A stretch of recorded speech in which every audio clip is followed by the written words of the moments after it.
Hi, hello mabuhay. This is the digital braided essay video of our group titled Echoes in the Silence, Learning and Living Through the Pandemic.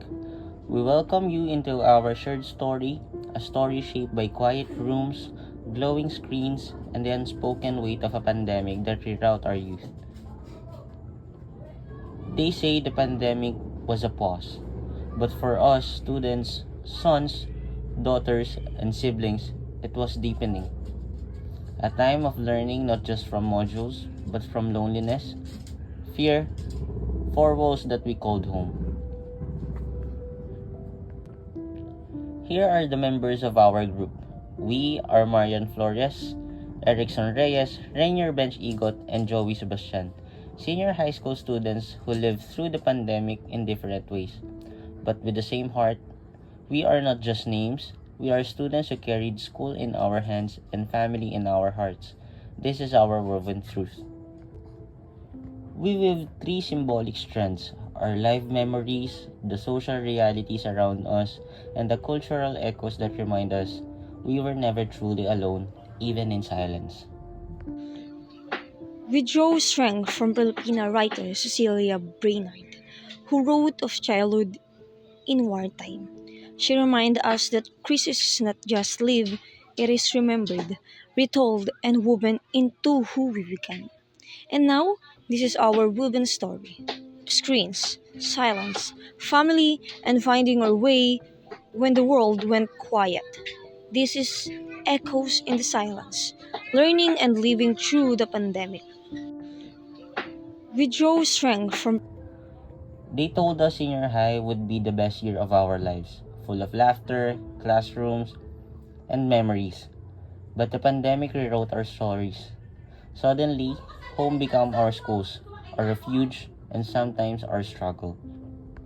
We are four students who lived through the same storm, but in different ways.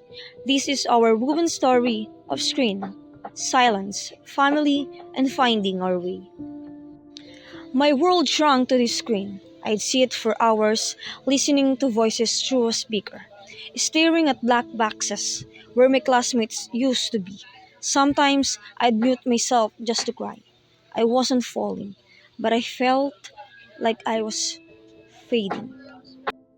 Over 27 million Filipino students were forced into distance learning, but not everyone had a laptop or Wi Fi or a quiet space.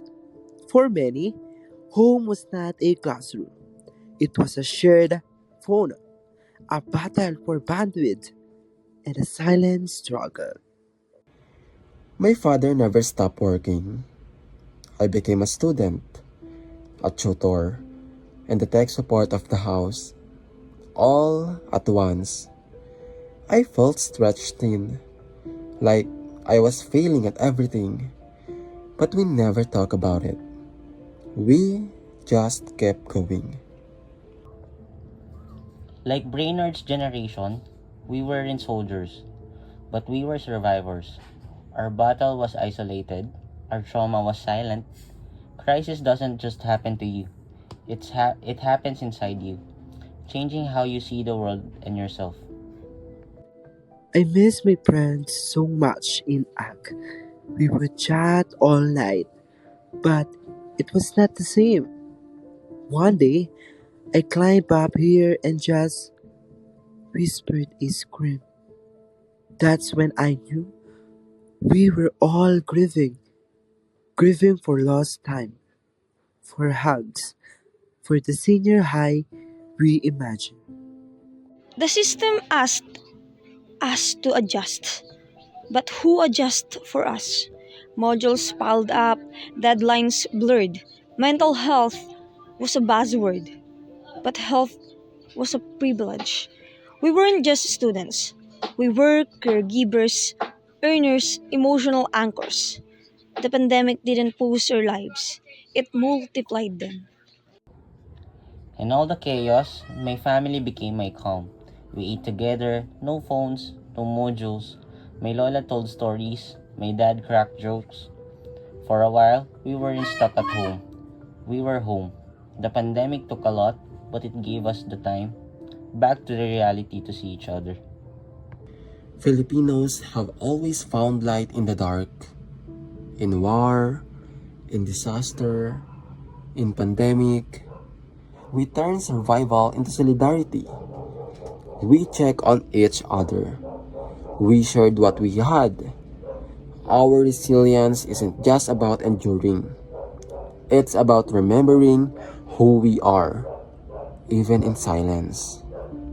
We are the students who studied in silence. We are the children who grew up too soon. We are the Filipinos who found family in the fray.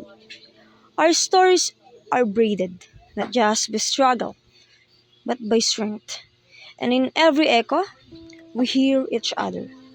Thank you for listening and thank you for remembering with us. Again, this is our story, woven from silence, screen, and solidarity. This is Echoes in the Silence, learning and living through the pandemic.